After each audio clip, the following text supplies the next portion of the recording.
எங்களின் உயிரோடும் உணர்வோடும் கலந்து வாழுகின்ற உறவுகள் அனைவருக்கும் அன்பு வணக்கம். வருகிற ஏப்ரல் 23 நடக்கவிருக்கிற தமிழ்நாடு சட்டமன்ற தேர்தலில் நாம் தமிழர் கட்சி எப்போதும் போல தனித்து என் மக்களிடமிருந்து மக்களுக்காக வந்த ஒரு மகத்தான பேர் இயக்கம் மக்களை மட்டுமே நம்பி களத்திலே நிற்கிறது. இங்கே மற்ற அரசியல் இயக்கங்கள் பல ஆண்டுகள் அதிகாரத்தை செலுத்தி நிறைய பணங்களை சேமித்து பதுக்கி ஒதுக்கி வைத்திருக்கிற இயக்கங்கள் மறுபடி அந்த பணத்தை முதலீடு செய்து அதிகாரத்தை தக்க வைக்க போராடும். ஒவ்வொரு தொகுதிக்கும் 30 கோடி 40 கோடி 25 கோடி என்று முதலீடு செய்து அந்த தொகுதிகளை வாங்க பார்க்கும்.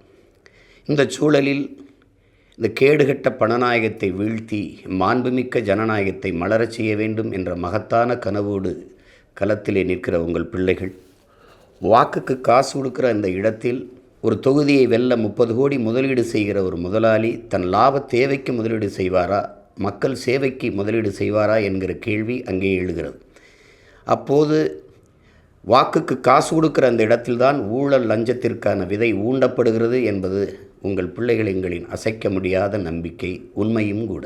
அப்போது அந்த இடத்திலே சேவை செத்துப்போகிறது.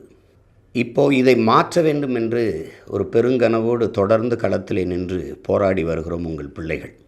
30 கோடி முதலீடு செய்கிற ஒரு வேட்பாளருக்கு இடையில் போட்டியிடுகிற நாங்கள் அந்த வட்டி காசை கூட செலவு பண்ண முடியாத நிலையில் நின்று கொண்டிருக்கிறோம்.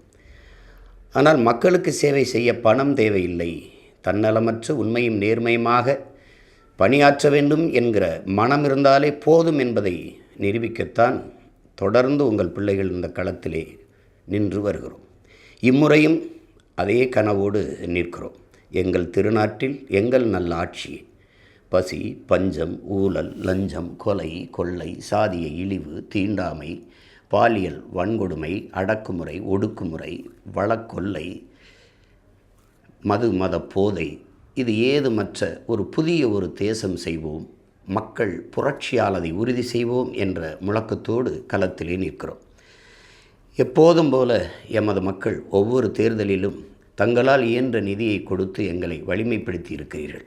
இம்முறையும் மக்களிடமிருந்து மக்களுக்காக வந்த பிள்ளைகளுக்கு எங்கள் பெற்றோர்கள், எங்கள் உடன் பிறந்தவர்கள் இனமாகவும் பணமாகவும் வலிமையாகவும் வளமையாகவும் நீங்கள்